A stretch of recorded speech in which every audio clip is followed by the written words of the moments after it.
Les Touches-Ferron, c'est le nom d'un hameau de Pleugneuc au nord de Rennes et c'est aussi le nom de code qu'un enfant du pays, René Gallet, choisit de prendre pendant la guerre. Devenu gardien du château de Fougères, raconte sa nièce, il refusa en juin 40 de capituler face à l'occupant.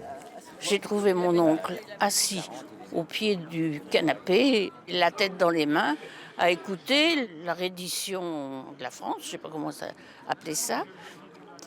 Et il a dit, les Boches sont partout, on a perdu la guerre, mais on ne se fera pas avoir. Et le guide du château entre alors en résistance, récupère les armes des soldats français qui battent en retraite face à l'invasion allemande. Il cache les fusils dans la tour, ça peut servir, avant de changer de stratégie quand les nazis débarquent au château. Jugeant cette cache trop risquée, il trouva très vite des hommes et des femmes partageant le même idéal et courage pour transporter ses armes en campagne.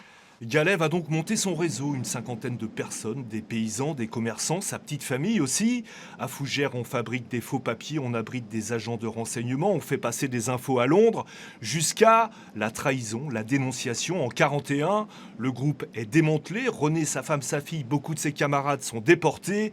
En 43, à Munich, avec ses frères d'armes, il est guillotiné.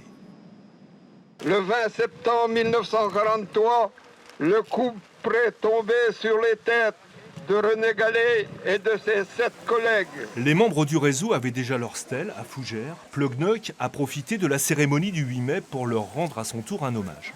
Quand on grandit dans un pays en paix, on n'a pas le même regard. Bien sûr, c'est difficile de se mettre à leur place, mais je trouve ça excessivement courageux.